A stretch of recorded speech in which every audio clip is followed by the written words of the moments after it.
그래서 이 말씀과 기도는 마치 두 날개와 같아서 가장 기초를 이루면서도 꼭 필요한 것이 있다 그러면 말씀과 기도인데요. 지난 시간에 그 말씀이 그렇게 중요하다 했다면 이제 오늘부터는 이 기도가 얼마나 중요한가 그것을 직접 주님이 가르쳐 주신 그 기도를 통해서 우리가 살펴볼 건데요. 우리가 오늘 주님의 기도에서 이렇게 같이 은혜를 나누기를 원하는데, 이 주님의 기도가 우리가 착각하기를 주님이 드렸던 그 기도를 우리가 드린다 이렇게 착각할 수 있는데 그것이 아니죠. 주님이 드리는 그 기도가 아니라 주님이 우리에게 너희는 이렇게 기도해야 돼 라고, 이렇게 기도하라, 그렇게 기도하라고 가르쳐 주신 그런 기도다라는 것이죠. 그래서 기도의 가장 어떻게 보면 모범적인 그런 기도다 이렇게 볼 수 있습니다. 그래서 이 기도를 잘 우리가 배우고 알아야 되는데요. 그냥 이 주기도문을 뭐랄까요, 암송하듯이 주문 외우듯이 달달달달 외워서 끝 이런 식으로 하는 것이 주기도가 아니다라는 것이죠. 그래서 이 주기도문을 주님이 가르쳐 주셨는데 그 의미가 어떤 의미들이 들어있고 얼마나 그게 중요한가, 이것들을 우리가 곰곰이 생각하면서 그 기도를 해야 된다는 것입니다. 우리가 오랫동안 신앙생활을 하면서도 이 주기도문이 무슨 의미가 들어있는지, 얼마나 중요한지 모를 경우가 있다는 것이죠. 오늘 잘 들으시기 바랍니다. 눈 감으시면 안 됩니다. 기도한 줄 아는데 기도한다고 생각 안 합니다. 아, 주무시는구나 이렇게 생각할 테니까, 예, 눈을 바짝 뜨시고 저를 주목해 주셔야 됩니다. 그래서 말씀을 받아도 괜찮죠. 저를 보면 좀 쑥스럽기도 하니까 말씀을 이렇게 집중해서 그렇게 보시고 눈은 감으시지 마시기 바랍니다. 기도는 기도하면서 배운다 그런 말이 있지요. 그래서 이 주님의 기도는 직접적인 어떤 이론적으로 막 이렇게 하는 것이 아니라 실제적인 그런 기도다라는 것을 좀 아셨으면 좋겠다라는 것이죠. 그래서 어떤 우리가 이론을 명확히 잘 아는 것이 물론 필요하지만 그것을 하지 않으면 별로 소용이 없습니다. 그리고 수영을 배울 때도 그렇지 않습니까? 수영 이렇게 자유형은 손을 이렇게 해서 이렇게 하는 거예요. 평형은 이렇게 막 이렇게 하는 거예요. 막 배우죠. 아주 능숙하게 잘 배웁니다. 그러나 물에 빠져서 이렇게 해보지 않고 맨 이렇게 한다고 수영 잘합니까? 잘 못하죠. 마찬가지로 기도도 역시 막 기도의 이론은 이렇습니다 이렇게 하는 것이 아니라 직접 해봐야, 자전거 타듯이 그냥 직접 자기가 이렇게 타봐야 그걸 할 수 있다라는 것이죠. 그래서 기도는 기도하면서 배운다. 주기도문을 이렇게 계속 하는데 그 의미를 알고 거기에서 이렇게 기도의 그런 기쁨을 맛보기를 바랍니다. 주기도문은 두 부분으로 이렇게 나눠져 있습니다. 그래서 전체 주기도문의 전체 간구는 이제 그 6가지 간구다 이렇게 보통 6가지 간구로 이렇게 나눠져 있고요. 조금 더 나누면 7가지 간구로 이렇게 나눈다고 그럽니다. 첫 두 부분인데 첫째 전반부라고 이렇게 말하는 수 있겠죠. 전반부와 후반부로 이렇게 나눠지죠. 그래서 전반부는 1간구에서부터 제3간구까지, 그 다음에 후반부는 4부터 6간구까지 이렇게 나눠지겠죠. 그래서 때로는 이 6간구는 6번째 간구인데 그 6번째 간구를 7번째 간구로 이렇게 나눠서 볼 수도 있다라는 거죠. 그래서 첫 번째 부분 전반부는 처음부터 세 번째 간구까지는 하나님에 대해서 말씀하고요. 그 다음에 4에서 6번째 간구는 사람의 필요에 대해서 이렇게 하는 거거든요. 사람의 필요에 대해서 이렇게 나눠져 있습니다. 그래서 이 전체 주기도문의 핵심이 뭐냐, 주기도문의 주제가 뭐냐, 주님이 가르쳐 주신 그 주기도문의 주제가 뭐냐라고 한마디로 무엇입니까? 라고 물어본다면 그것은 하나님 나라에 대한 그런 것입니다. 그래서 이 하나님 나라에 대한 기도문이다 이렇게 볼 수 있고요. 또 사람의 필요를 구하는데 가장 그 반복되고 중요하게 여기는 그것이 바로 이제 우리의 어떤 일용할 양식과 함께 용서라고 이렇게 말할 수 있을 것 같습니다. 죄 용서죠, 죄 용서. 그래서 마태복음에 보면 주기도문을 다 하고 나서 이렇게 기도하라. 하늘에 계신 우리 아버지, 되게 나라와 권세와 영광이 아버지께 영원히 있사옵나이다. 한 다음에 또 그 다음에 뭐라고 말하냐면 죄를 용서해라. 한번 그 용서를 더 강조하는 것을 보게 됩니다. 그만큼 이 용서가 중요하다는 거죠. 그래서 주기도문의 핵심이 뭐라고요? 하나님의 나라를 구하는 것이다. 그리고 이렇게 들어간다라는 것을 아셨으면 좋겠습니다. 그래서 오늘 이렇게 처음부터 세 번째 강구까지 여기는 누가복음의 마태복음 6장과 누가복음 11장에서 이렇게 나와 있는데요. 누가복음 11장 1절에서 2절까지는 이 전반부, 그리고 3절에서 4절까지는 이 후반부에 대한 그런 내용으로 되어 있습니다. 자, 우리가 매일 이 주기도문을 암송하고 또 고백하고 그렇게 하고 있지 않습니까? 그런데 잘 알아서 우리가 하셨으면 좋겠고요. 자, 처음 부분 우리가 같이 살펴볼 건데요. 처음 시작을 뭐라고 합니까? 오늘 보니까 아버지여 이렇게 시작하는 것을 보게 되죠. 아버지여. 근데 그 마태복음에 보면 이 아버지여를 조금 더 그 구체적으로 해서 하늘에 계신 우리 아버지여 이렇게 되어 있습니다. 그래서 똑같은 이제 표현인데 누가는 아버지여, 마태는 하늘에 계신 우리 아버지여라고 이렇게 표현했다라는 거죠. 근데 이 아버지여라고 시작하는 이게 굉장히 어떻게 보면 중요한 그런 표현입니다. 이걸 이제 보통 말하기를 기도의 문을 여는 열쇠 역할이다 이렇게 표현. 키의 역할을 한다는 거죠. 그래서 지우도록 하겠습니다. 지워도 되었죠? 그래서 아버지여라고 이렇게 누가 이렇게 하고 예수님께서 이렇게 하라고 가르쳐 주셨죠. 아버지여라는 이런 표현인데 이것이 그 기도의 문을 여는 하나의 그런 열쇠 역할을, 키 역할을 한다라는 것이죠. 요즘 뭐 컴퓨터로 말하자면 패스워드 그런 역할을 한다라고 말할 수 있습니다. 패스워드는 그 워드가 딱 맞아야 어떻게 하죠? 열리죠. 백날 넣어도 틀리면 이렇게 열어집니까? 안 열어집니까? 안 열리잖아요. 이게 딱 맞아야 되는데 이게 딱 맞는 말이라고 말입니다. 아버지여, 하늘에 계신 우리 아버지여라는 것이 기도에 딱 맞는데 뭐가 맞느냐? 그 하나님 아버지의 마음에 딱 맞는 말이다라는 것이죠. 다윗은 저는 내 마음에 맞는 자다 이렇게 말했지 않습니까? 그것처럼 이 아버지여라는 이 표현이 하나님 아버지 키워드 처음 들어가는 표현으로서 아주 딱 맞는 그런 기도의 문을 여는 그런 역할을 하는데 이 아버지라는 이 표현을 구약에 몇 번 있기는 하지만 당시에 그 사람들이 감히 하나님을 아버지라고 부르지 못했습니다. 어떻게 하는 이 사람들은 성경이 읽다가 여호와라는 그런 말만 나와도 벌떡 일어나서 옷을 다 이렇게 단정히 하고 막 이렇게 다시 이렇게 보고 이런 사람들이 하나님을 아버지다 이렇게 감히 부를 수가 없었다라는.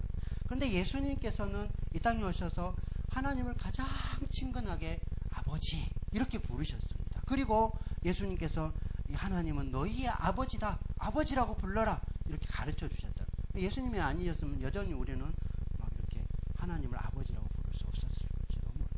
그래서 예수님이 가장 친근하게 부르셨던 아버지라고 이렇게 말씀하셨는데 우리는 성령을 받아서 더 친근하게 아바 아버지다. 아빠. 하나님 아빠. 뭐 이렇게 부르는 것처럼 더 친근하게 부를 수 있게 이렇게 해주셨다는 것이죠. 그래서 하나님을 아버지다. 이렇게 가장 그 자녀가 부모를 신뢰하면서 부르는 그 말로서 이제 아버지라고 이렇게 부르게 되었다라는 것이죠.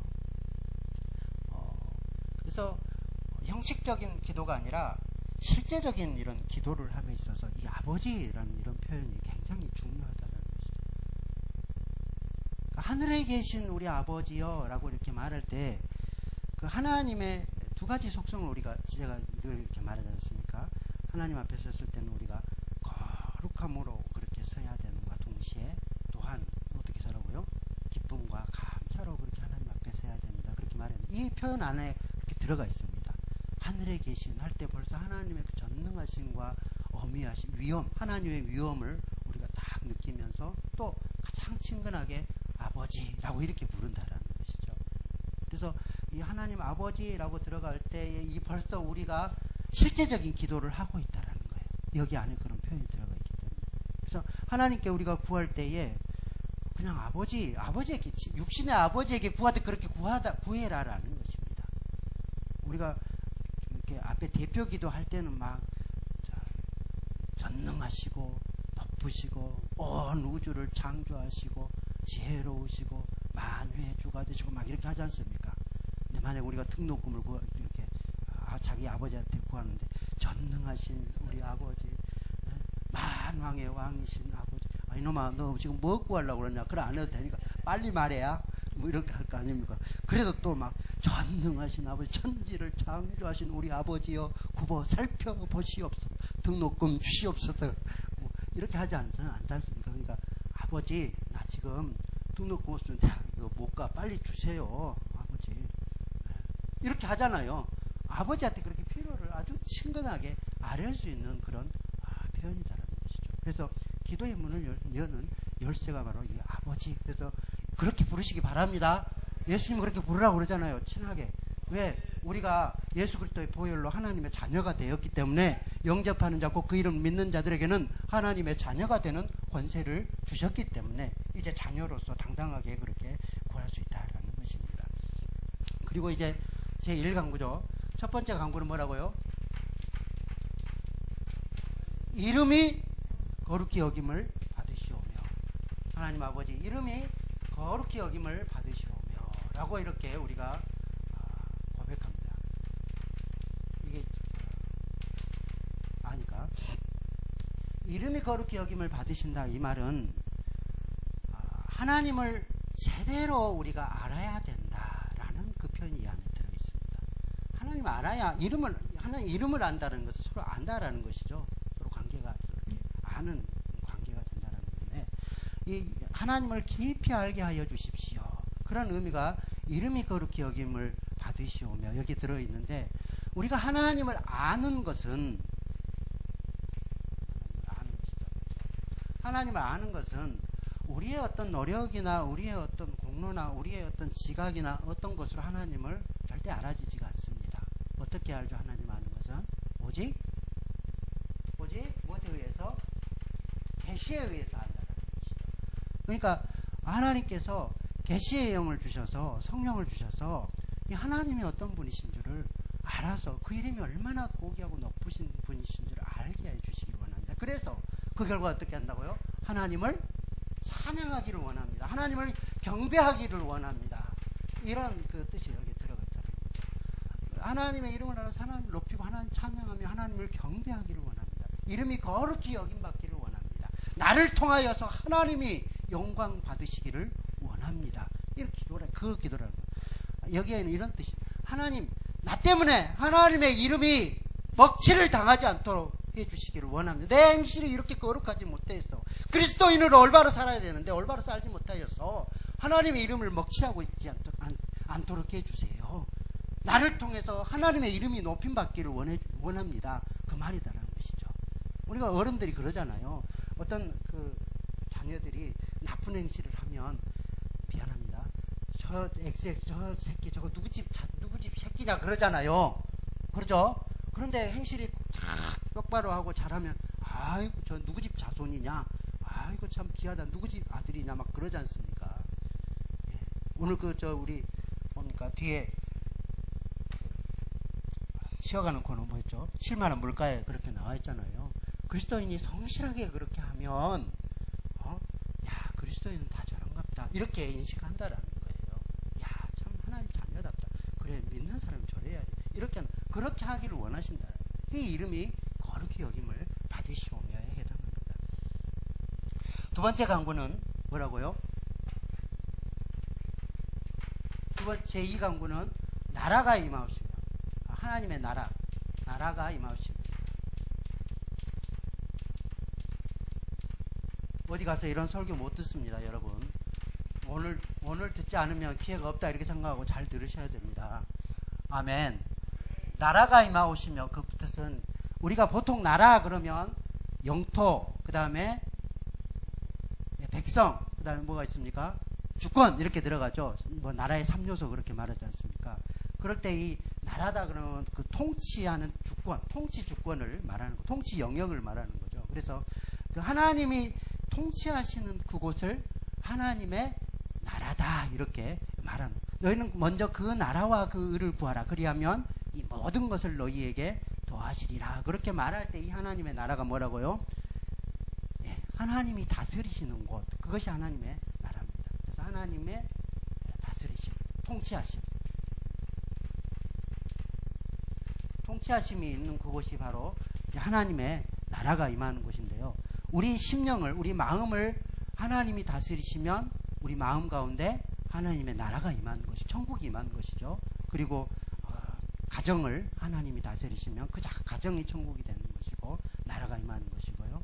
교회에 하나님이 다스리시면 하나님의 그 교회가 천국이 임하는 것이죠. 그래서 이 하나님 나라가 임하시면은 하나님이 우리를 통치해 주시기를 원합니다. 하나님이 우리를 다스려 주십시오. 그 말이다라는 것이죠. 그 말 안에는 뭐가 포함되냐면 하나님이 다스리시면 내가 순종하겠습니다. 통치와 순종이 이 안에 들어가 있습니다. 그래서 우리가 하나님 다스리는 것이 순종으로 구원받는다고까지 심지어 그렇게 말씀하잖아요. 그래서 하나님이 말씀하시면 제가 이렇게 순종하겠습니다. 라는 그런 간구가 두 번째 간구입니다. 세 번째 간구는 뜻이 하늘에서 이룬 것 같이 땅에서도 이루어지다라고 그렇게 말하죠. 그런데 누가복음에 보면요, 이 세 번째 간구는 들어있지 않습니다. 두 번째 간구까지가 들어있죠. 나라가 임하오시며 이렇게 되어 있죠, 여러분. 세 번째 간구는 이 마태복음에는 들어있습니다. 뜻이 하늘에서 이룬 것 같이 땅에서 이루어지기를 원합니다. 그러면 아마 이렇게 여기에서 여러 가지 질문이 나올 수 있습니다. 왜 누가는 여기에 이렇게 하나님의 뜻을 넣지 않았습니까? 이렇게 물어볼 수도 있고요. 또는 이 그 기도를 가르쳐주는 그 배경이 다르기 때문에 마태복음에서는 산상수훈을 하는, 비교적 앞에 부분에서 이렇게 산상수훈을 하는 그 과정 속에서 기도를 가르쳐 주시면서 이렇게 기도하는 거 아니야. 기도는 이렇게 하는 거야. 그래서 그 주기도문을 가르쳐 주시죠. 그런데 이 누가복음에서는 예수님께서 한 곳에서 오랫동안 기도하시고 이제 일어났을 때 그때에 제자들이 우리에게 기도하는 법을 가르쳐 주세요. 그래서 이제 그 기도를 가르쳐 준다라고 나와 있거든요. 그래서 이제 성경을 이제 연구하는 분들은 예수님이 이 주기도문을 여러 번 가르쳐 주셨겠구나. 그래서 이렇게 산상수훈할 때도 가르쳐 주셨겠고 또 제자들에게 따로 있을 때도 이렇게 가르쳐 주셨겠구나. 그렇게 보기도 한다라는, 그건 추측일 뿐이잖아요. 우리가 정확하게 알 수 있는 것은 아니고요. 그러나 이렇게 예수님께서 가르쳐 주셨기 때문에 뜻이 하늘에서 이룬 것 같이 땅에서 이루어지다, 이 말씀이 사실은 이제 이 그 누가복음 안에도 포함되어 있는 것이다, 이렇게 보는 것이 옳을 것 같습니다. 나라가 임하오시며 라는 그 말씀 가운데 이미 그 뜻이 이루어진다라는 것이 포함되어 있다라는 거예요. 보이지 않아도 보이는, 여러분 제가 호주머니 속에 뭘 넣었다, 이걸 넣었다 그러면 없는 것입니까? 있잖아요. 지금 보이지 않지만 있는 것입니다. 그렇게 포함되어 있는 거예요. 또 실제로 우리 킹제임스 버전이라고 하는 흠정역이라고 그렇게 알죠. 그 킹제임스 버전에는 이 누가복음 뒷부분에다 뜻이 하늘에서 이룬 것 같이 땅에서도 이루어지다 라고 포함되어 있습니다. 실제로. 그래서 어떤 분은 킹제임스 버전이 진짜 성경이야, 그래서 그것만 믿는 사람도 막 있거든요. 그러나 우리가 지금 보는 이 성경은 70인역이라고 그래서요, 그 70인역에는 나와 있지 않습니다. 또 다른 이런 그 사본에는 역시 포함되어 있기도 하고요. 그래서 이게 포함되어 있는, 뜻이 하늘에서 이룬 세 번째 간구가 포함되어 있는 그런 사본이 있고 또 포함되어 있지 않는 것도 있는데, 어찌됐든 이 마태복음에 정확하게 나와 있기 때문에 우리는 이 세 번째 간구를 뭐라고 본다고요? 뜻이 뜻이 하늘에서 이룬 것처럼 땅에서도 이루어지다 라고 이렇게 우리는 고백합니다. 그런데 이 뜻이 하늘에서 이룬 것처럼 땅에서도 이루어집니다. 하나님의 뜻이 이루어지기를 소망합니다. 그러니까 처음 강구, 첫 번째 강구와 두 번째 강구, 세 번째 강구는 따로따로가 아닙니다, 여러분. 그게 아주 밀접한 서로 관련을 가지고 있어요. 이름이 거룩히 여김을 그 받으시는 그곳에 뭐가 있습니까? 하나님의 나라가 임하고, 하나님의 나라가 임한 그곳에 하나님의 뜻이 이루어집니다. 그렇기 때문에 이 세 가지 강구는 아주 밀접하게 서로 연결되어 있는 그런 강구다라는 것이죠. 그래서 뜻이 하늘에서 이룬 것 같이 땅에서도 이루어집니다. 이렇게 고백하는데요. 여러분, 우리 하나님의 뜻 잘 알죠? 하나님의 뜻은 뭐라고 나와 있습니까? 성경에 구원받는 것이다. 그렇게 나와 있습니다. 한 사람도 버림받는 것이 아니라 지옥 가는 것이 아니라 모두 다 구원받는 것이 하나님의 뜻이다. 이 뜻을 아는 사람은 그래서 전도하게 된다라고 말하죠. 요한복음 6장 38절로 40절 좀 찾아주십시오. 뭐 몇 군데 찾으면 좋을 텐데 한 구절만 찾겠습니다. 시간상. 요한복음 6장 38절로 40절 같이 읽어보죠. 천천히 시작. 내가 하늘에서 내려온 것은 내 뜻을 행하려 함이 아니요 나를 보내신 이의 뜻을 행하려 함이니라. 39절. 나를 보내신 이의 뜻은 내게 주신 자 중에 내가 하나도 잃어버지 않냐고 마지막 날에 다시 살리는 이것이니라. 40절. 내 아버지의 뜻은 아들을 보고 믿는 자마다 영생을 얻는 이것이니 마지막 날에 내가 다시 살리리라 하시니라. 예, 우리가 요한복음 6장 38절로 40절을 외우는데요. 이건 요한복음 3장 16절하고 똑같죠. 하나님이 이처럼 세상을 사랑하사 독생자를 주신 것은 멸망하려는 것이 아니라 저를 믿고 구원받게 하려 하심이니라. 하나님의 뜻은 이것이니 모든 사람이 다 구원에 이르는 것이니라. 이건 여러 성경 구절에 뭐 베드로 3장 구절 여러 구절에 그렇게 나와 있는 그런 말씀이죠. 제가 에스겔서를 많이 인용하는데 에스겔서 18장 23절, 18장 32절 뒤에 보면 쭉 이렇게 나와 있는 그런 구절들을 보면 하나님께서 우리에게 멸망시키고 우리를 어떻게 해코지하고 막 그렇게 하는 그런 하나님이 아니라 구원받기를 원하시고 그래서 하나뿐인 독생자를 보내주신 그런 분이시다라고 말씀하고 있다는 것이죠. 자, 처음 부분 이렇게 끝났습니다. 처음 부분이 1에서 제3부분까지 제1간구에서 제3구까지 하나님의 이름이 거룩히 여김을 받으시는 그곳에 나라가 임하며 또 하나님의 뜻이 성취된다. 그렇게 되기를 원합니다라고 기도하는 것이죠. 하나님 나라에 대한 그런 기도였습니다. 우리 잠시 찬송 한 곡 하고 가죠. 369장 찬송 한번 하고 또 하겠습니다. 369장입니다.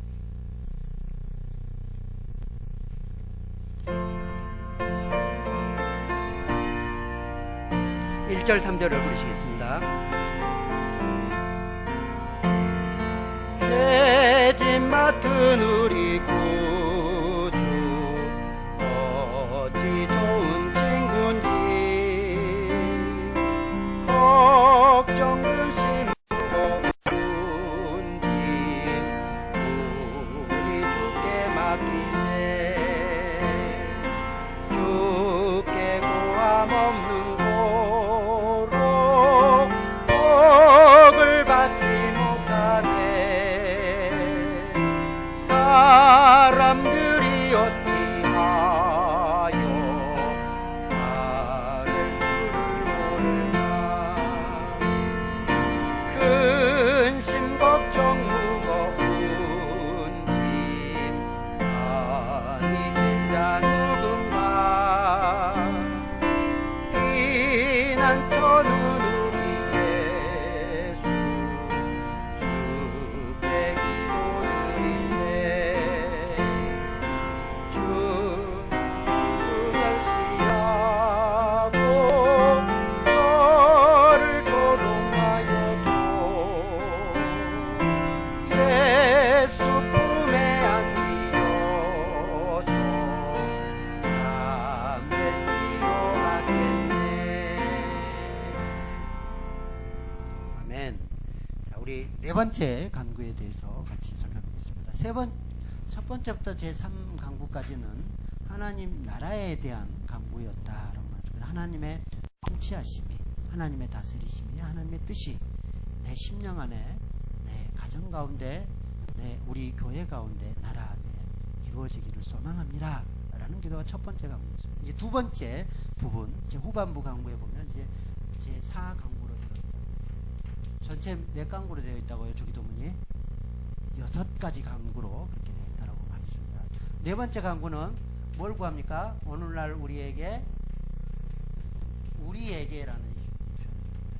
우리에게 일용할 글씨를 막 이렇게 써서 죄송합니다. 막 성격이 급하니까 이렇게 하네요. 말이 천천히 있으면 시간이 나갑니다. 일용할 양식을 주시오며 이렇게 간구하고 있습니다.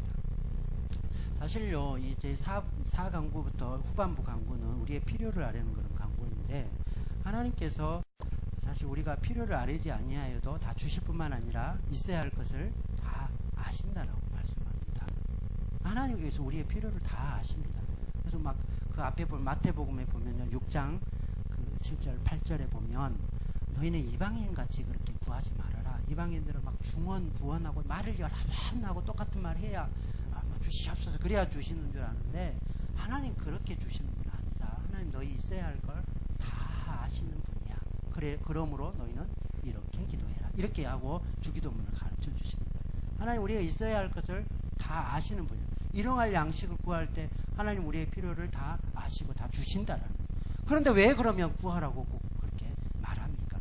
하나님 우리에게 있어야 할 것, 필요할 걸 다 아심에도 불구하고 그래도 내게 구하여야 할지니라.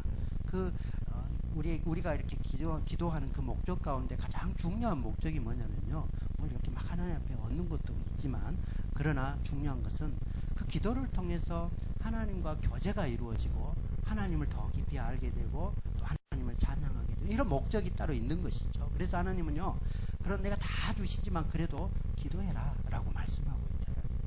그래서 우리가 주실 줄 알지만 그렇게 실제로 또 주시고요. 그래서 기도한다라는 것이죠. 자, 일용할 양식 안에는요, 두 가지 의미가 포함되어 있을 거예요. 우리의 필요한 육적인 그런 양식들, 우리 육적인 양식들, 여러 가지 필요한 것들이 있죠. 그러니까 일용할 양식이라고 해서 꼭 밥, 빵 이것만 구한다 이렇게 생각하시면 안 됩니다. 루터는 여기에 모든 것이 다 포함된다고 말합니다. 옷이며 신발이며 또 돈이며 생활비, 모든 것도 가정, 집, 여러분 집 구하십시오. 그리고 집도 구하고 이런 모든 것이 다 이 안에 포함됩니다. 일용할 양식 안에 포함됩니다. 이렇게 말하고 있다는 거예요. 그래서 이런 육적인 양식과 또 두 번째는 뭐죠? 영적인 양식. 영적인 양식은 뭐죠? 하나님의 말씀. 그래서 사실은 이 육적인 양식보다도 이 영적인 양식이 중요한 것이죠. 그래서 구약의 그 이스라엘이 광야에서 만나를 먹이신 것은 우리에게 육적인 양식뿐만 아니라 영적인 양식을 하나님이 주시는 것이며, 하나님이 우리에게 주신다는 것. 그래서 사람이 떡으로만 사는 것이 아니라 하나님의 입으로 나오는 말씀으로 사는 줄을 깨닫도록 그렇게 하기 위함이다라고 말씀했습니다. 그리고 우리가 육적인 양식, 매일 필요한 그런 우리에게 필요한 것들도 필요하지만 영적인 양식으로서 하나님의 말씀을 우리가 매일 먹고 이렇게 나가야 할 것을 이렇게 말씀하고 있다라는 것이죠.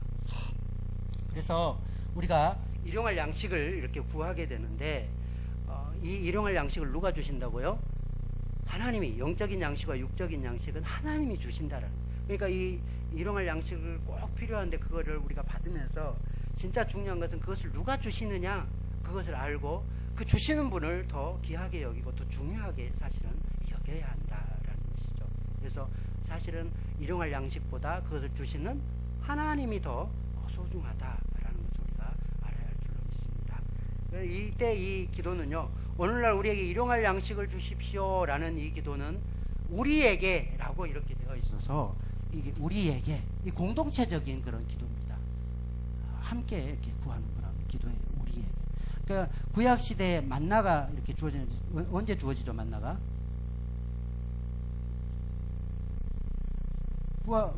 만나가 대낮에 주어지나요? 아니, 새벽에 주어져. 아침에 해 뜨기 전에 주어지잖아요. 그래서 늦게 나가면 없죠. 그래서 일찍 나가서 구해야 돼요. 새벽기도 나오라는 이유가 그런 것이잖아요. 요즘 새벽기도 때 하나님 말씀 이렇게 있잖아요. 그런데 이런 사람도 있었을 것 같아요. 그 만나를 이렇게 얻을 때에 그 그 가족이 다 아파가지고 누가 만나를 주우러 갈 사람이 없어요. 그러면 어떻게 하죠? 누가 지금 아파서 만나를 가져다 주어야 되는데 직접 가지를 못해. 그러면 이웃 사람이 가가지고, 아마 보통의 경우, 일반적인 경우는요 2배 주우면 다 벌레 먹어가지고 안 되게 돼 있습니다. 좀 썩어버립니다. 그런데 만약에 이런 목적으로 가서 2배를 이렇게 거둔다 그러면 어떻게 하고, 다 썩을까요? 없어질까요? 그건 안 썩을 것 같아요. 실제로 그러잖아요. 뭐 주일 예비하기 위해서 토요일에 가면 2배 걷어도 안 썩는 그렇게 있지 않습니까? 네. 그런 것처럼 아마 우리 이웃 중에 누가 아프다 그러면 대신 가서 그 걷어다가 이렇게 나눠주고 이렇게 섬기고 그렇게 하지 않습니까? 그러니까 우리 이웃 중에 아파하는 그런 이웃들, 어려움 당하는 이웃들이 있다 그러면 어떻게 하라고 지금 가르치는 걸까요? 대신 가서 좀 주고, 니네가 가진 것, 너 2배 준 이유 있어. 너한테 지금 이렇게 많은 재산을 준 이유가 있다니까. 그거 너 혼자 잘 먹고 잘 살고 그러면 그거 다 똥되고 다 그거 벌레 먹어서 없어져. 그러니까 그거 어떻게 좀 이렇게 나눠줘. 그 말 아니겠습니까? 특히 교회 안에서요. 믿음의 형제들이 더 잘하라고 그러지 않습니까? 하나님이 기뻐 받으시는 줄 믿습니다. 우리는 오늘날 우리 방배제는 이 일을 저는 감당해야 되고 또 잘하고 있는 줄 믿습니다. 그렇게 하시기를 진심으로 바랍니다. 저부터 그렇게 하도록 노력하겠습니다. 예. 그래서 이렇게 공동체적인 그런 기도다라는 거죠. 제 5번째 강구 빨리 해야 되니까요. 5번째 강구는 이제 다 왔습니다. 5번째 강구는 뭐죠? 우리의 죄를 용서해 준 것 같이 우리 죄를 간단하게 쓰겠습니다. 다 쓰려고 힘드네요. 죄 용서를 해달라는 거죠. 우리가 우리에게 죄 지은 자를 용서해 준 것 같이 우리의 죄를 용서하여 주십시오. 그런데요, 이 용서도 우리가 일용할 양식을 매일 구하는 것처럼 이 죄 용서도 어떻게 해야 된다고요? 매일매일 죄 용서를 구해서 회개를 해야 된다라고. 이단들은요, 이 죄 용서 회개를 딱 한 번만 하면 되지 뭐 매일매일 그렇게 할 필요 있냐? 마음대로 죄 짓고 살아도 돼. 그리고 죽을 때 뭐 한 번 하든지 말든지 그러면 돼. 뭐 이렇게 말하는데 그거는 이단이죠, 그죠? 그렇게 하면 안 됩니다. 매일매일 우리는 죄 용서를 구하고, 예수님께서 그러셨잖아요. 몸을 다 씻을 필요는 없지만 발은 계속 씻어야 될 것을 말씀하셨습니까? 그래서 매일매일 회개함. 사도 바울은 내가 날마다 죽노라 하면서 그렇게 회개하는데 매일매일 그렇게 회개가 돼야 되고 죄 용서를 구해야 한다. 매일 일용할 양식을 구하는 것처럼 매일 그렇게 구해야 됩니다. 그런데 우리가 여기서 좀 주의해야 될 주의사항이 있습니다. 우리가 우리에게 죄 지은 자를 사하여 준 것처럼 우리 죄를 사하여 주십시오 라고 이렇게 고백할 때요, 여러분 이 고백을 그렇게 혹시 듣지 않습니까? 하나님, 제가 이웃의 죄를 이렇게 용서해 주시니까 그 용서하는 것을 보고 하나님 제 죄도 좀 용서해 주시기를 원합니다. 여러분 이런 뜻으로 혹시 이렇게 고백하지 않았습니까? 고개를 끄덕이는 사람이 아무도 없어요. 다시 한번 무슨 말씀, 지금 내가 막 급하게 하니까 못 알아듣고 있는 것 같은데 다시 한번 말하겠습니다. 말씀 그대로 내가 이웃이 나에게 잘못했을 때 그 죄를 내가 용서해 주잖아요. 하나님, 내가 용서해 줍니다. 자 보십시오, 용서해 줬잖아요. 그러니까 내가 지은 죄 용서해 주세요. 자, 이렇게 하는 기도라고 생각하냐라는 것입니다. 아니에요. 눈치가 빨라서 아니라고 그러시잖아요. 사실은 이제 그런 뜻이 아닙니다. 사실 그런 뜻이 아닌 거예요. 내가 이렇게 용서해 주시니까 하나님 그 용서해 준 것 보고 제 죄를 용서해 주십시오, 이런 기도는 아니다. 그럼 뭐냐? 하나님께서 그 십자가의 은혜, 예수 그리스도의 은혜를 나에게 먼저 부어주셔서 내가 은혜를 받고 보니까 그 은혜로 다른 사람이 죄를 이렇게 지어도 나에게 잘못돼도 능히 용서할 수 있더라라는 것입니다. 그렇게 용서해 주는 것처럼 하나님 그렇게 용서한 그 은혜를 받아서 그렇게 용서하는 것처럼 나도 똑같이 그런 은혜가 있어서 나에게 잘못한 사람도 그렇게 용서할 수 있도록 해주십시오 라고 지금 고백하는 것이다라는 것입니다. 조금 다르죠. 여기서 중요한 것은 먼저 은혜를 체험해야, 죄 사함의 은혜를 체험해야 그 체험을 가지고 다른 사람을 용서할 수 있다, 그 말입니다. 그러니까 성경에서 뭐라고 그럽니까? 네가 1만 달란트 죄를 용서받았는데 되는데 그렇게 큰 죄, 어마어마한 1만 달란트면 제가 예전에 한번 말한 것 같아요. 어느 정도 된다고 그랬죠? 뭐 1달란트가 계산을 해보니까 거의 뭐 2 내지 3억 원 정도 됩니다. 이게 은이나 금이나에 따라서 큰 차이가 나는데요. 뭐 32kg 내지 40kg이 한 달란트입니다. 그러니까 은 32 내지 뭐 작게 잡아도 20kg이죠.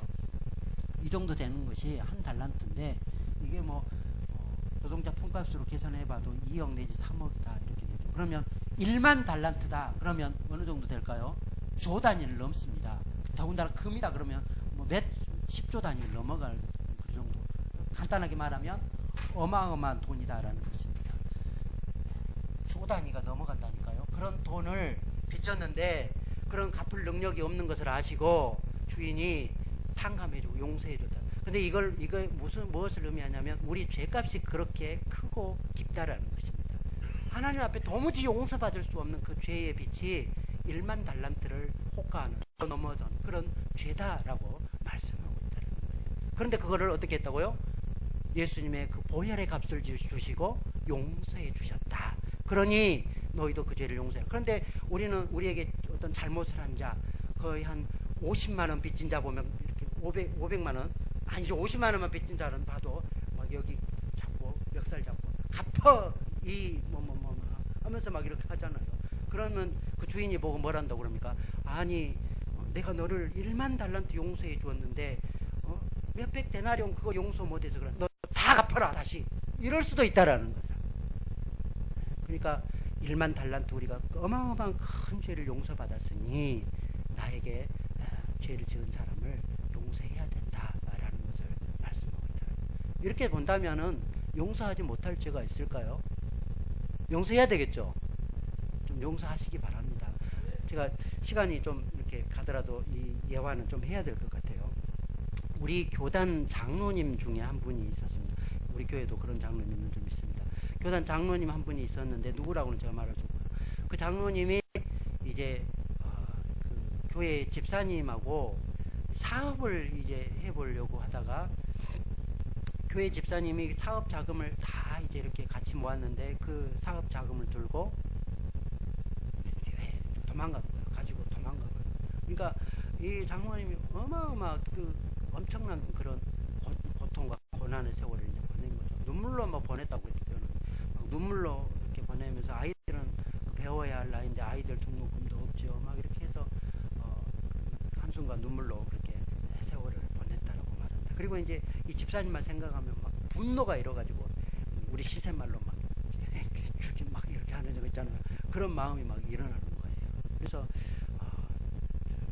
참 힘들게 그렇게 보냈는데 한 10년 후쯤 됐는데 그때 우연히 버스에서 이 집사님을 만나게 됩니다. 집사님을 만났는데 이 집사님한테 확 달라들어서 그렇게 하고 싶지만 그렇게 하지 못하고 그냥 이제 몰래 따라갔다고 합니다. 그래서 따라가 봤더니 그 집사님이 잘 살 줄 알았더니 어디 그 어마한 판자촌 그런 달동네라고 말하는 그런 곳에서 이렇게 사는데 그 부인은 병 들어가지고 콜록콜록하면서 그렇게 병 들어있고 그렇게 어려운 삶을 살더라라고 말합니다. 그래서 이제 이 장로님이 집에 돌아와서 이제 그동안 겪었던 그런 일들 때문에 너무너무 막 힘든 거예요. 그래서 잠을 못 이루고 엎치락뒤치락 하면서 막 분노감 반 또 눈물 반 그렇게 보내고 있다가 하나님 앞에 나가서 기도해야 되겠다라고 이제 기도를 하게 됩니다. 그래서 교회당에서 그렇게 막 기도를 하는데 그 기도할 때 죽도록 그런 미운 생각이 막 죽이고 싶을 정도로 그렇게 미운 생각이 막 드는 거예요. 자기가 고생했으니까. 그런데 하나님 앞에 그러는 중에도 하나님 용서할 수 있는 마음을 주십시오. 용서하기로 하겠습니다. 용서하는 마음을 주십시오. 그렇게 막 기도하는데 새벽녘쯤 됐는데 이제 하나님께서 그동안에 있었던 자기가 쭉 지내왔던 그 어떤 사건들을 필름처럼 싹 지나가게 하시면서 이제 되돌아보면서 마음을 이렇게 누그러뜨려 주시면서 오히려 되돌아보니까 참 감사할 일들이 너무 많았다. 오히려 그로 인해서 더 감사할 일들이 많았다라는 것을 깨닫게 되었다고 합니다. 이렇게 어려웠고 고생은 했지만 그런 고생 가운데 자녀들에게 뭐 등록금에서 그런 고생을 했지만 자녀들이 더 열심히 살아서 공부도 잘했고 또 장학금도 받고 그렇게 사는 그런 모습이 있어요. 또 사업이 완전 망했는데 그 가운데서 다시 이렇게 세워서 뭐 어느 정도 수준까지 이르렀고 그렇게 생각할 때 야 열심히 살았네요 이 덕분에. 그래서 하나님 앞에 이제 용서하는 그런 마음과 함께 감사의 마음이 들어서 그 집사님을 이제 찾아갔습니다. 새벽도 끝나고 이제 가서 고기도 몇 근 사가고 또 돈도 좀 봉투에다 넣어가지고 이제 그 집사님을 찾아갔습니다. 그래가지고 집사님에게 찾아가서 집사님 그동안 참 고생 많았습니다. 나도 고생했지만 집사님은 더 고생 많았습니다. 이제 내가 집사님이 그 나에게 진 빚 다 탕감합니다. 그리고 다 용서할 테니 신앙생활 잘 하십시오 하고 그 고기와 또 돈을 다 주고 이렇게 나왔다라고 말합니다. 나오는데 하나님이 위로해 주시는 그 하늘의 기쁨이 이 장모님과 다 임하여서 그 용서의 기쁨이랄까요? 그 기쁨을 이렇게 누릴 수 있었다라고 고백하죠. 여러분 우리가 죄 용서 이렇게 할 때에 하늘의 기쁨이 우리 가운데 있게 될 줄로 믿습니다. 두 번째 강구의 그래서 핵심은요, 저는 용서다 이렇게 말할 수 있습니다. 자, 여섯 번째 강구 넘어가죠. 여섯 번째 강구는 뭡니까? 우리를 시험에 들게 하지 마시고 다만 악에서 구하시옵소서. 시험에 들게 하지 마시고를 여섯 번째 강구로, 다만 악에서 구하시옵소서를 일곱 번째 강구로 이렇게 나누기도 합니다. 그러나 이걸 한꺼번에 해서 시험에 들게 하지 마시고 다만 악에서 구하시옵소서를 제 6강구, 여섯 번째 강구로 해서 이렇게 마치기도 한다는 거죠. 오늘 누가복음에 보면 다만 악에서 구하시옵소서 이 말은 들어있지가 않습니다. 시험에 들게 하지 마시옵소서 이렇게만 들어있다. 그래서 일반적으로는 여섯 번째 그 간구 안에 시험에 들게 하지 마시옵소서 이 안에 악에서 구하시옵소서라는 그 말이 포함되어 있기 때문에 그렇다라는 것이죠. 자, 시험에 들지 말게 하시옵소서 이 말 안에는 우리의 연약함을 인정해라라는 그런 뜻입니다. 우리가 마귀에게 시험을 당하면 우리는 거의 뭐 우리 힘으로는 이기지 못합니다. 그 시험을 이기지 못하는 것이죠. 우리 목사님께서 예전에 시험에 대해서 두 가지로 그렇게 말씀했지 않습니까? 그 시험은 테스트하고 템테이션이 있는데, 테스트는 하나님이 우리에게 복 주시기 위해서 허락하신 그런 시험이죠. 템테이션은 마귀가 하는 그런 시험입니다. 넘어뜨리고 쓰러뜨리고 멸망시키려고 하는 그런 시험인 것이죠. 그런데 이 여섯 번째 강구하는 이 시험은요, 템테이션이라고 번역되어 있어요. 그래서 그런 유혹에서 건져달라고 이렇게 말하는데, 우리가 이런 유혹에 직면하고 어떤 시험에 직면했을 때 우리는 연약해서 넘어질 수밖에 없습니다. 이기지 못하면, 우리 힘으로는 이기지 못한다라는 고백입니다. 그러면 어떻게 할 것이냐? 하나님을 의지해야죠. 하나님을 의지할 때 하나님이 마귀를 이긴다라는 것이죠. 마귀 IQ가 몇인지 혹시 아십니까? 일설에 의하면 어떤 사람에 의하면 5천이라고 그럽니다. 그만큼 마귀가 아주 감사하고 뛰어나서 우리 힘으로는 도무지 이기지 못합니다. 하나님의 IQ가 혹시 얼마인지 아십니까? 무한하신 하나님이지 않습니까? 그러니까 하나님은 마귀하고 잽이 안 되는 거죠. 상대 안 돼요. 그러니까 하나님을 의지하면 하나님 능히 이길 수 있기 때문에 우리의 연약함을 인정하고 내가 하면 질 수밖에 없습니다. 그러니 하나님이 나를 건져주십시오. 하나님이 대신 싸워주십시오. 이렇게 고백한다.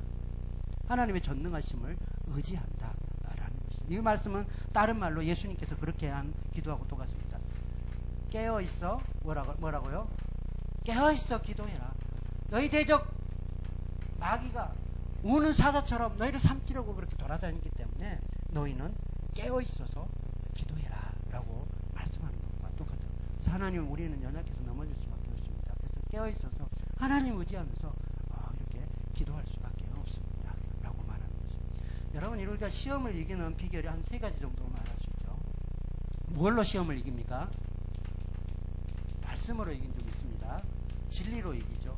그래서 아담과 하와는 그 말씀에 대해서 올바로 서지 못했죠. 말씀을 똑바로 알아야 되는데 그렇게 알지 못했습니다. 그래서 넘어졌죠. 그러나 예수님은 마귀의 시험을 말씀으로 하나님이 이르시되 말씀하시되 그 말씀으로 시험을 이기시는 것을 볼 수 있죠. 그래서 진리를 알지니 진리가 너희를 자유케 하리라. 그래서 우리가 말씀으로 시험을 이기기 때문에 때문에 여러분 말씀을 가까이 하시기 바랍니다. 두 번째는 뭘로 시험을 이기느냐? 십자가로 이긴다고 말합니다. 예수님도 십자가로 이기셨고 우리도 십자가로 이긴다고. 골로새서 2장 15절 말씀을 좀 찾아주시면 고맙겠습니다.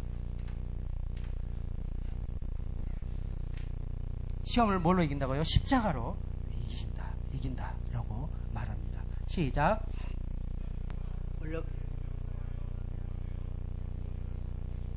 십자가로 그들을 이기셨느니라. 어둠의 세력과 통치자들의 그 권세를 무력화하고 또 이기시는데 십자가로 이기셨다라고 말씀합니다. 우리가 십자가를 붙들어야 할 이유가 여기 있는 것이죠. 그래서 십자가로 시험을 이긴다. 말씀으로 또 이긴다. 그 다음에 세 번째는 뭘로 이긴다고요? 기도로 이긴다. 기도.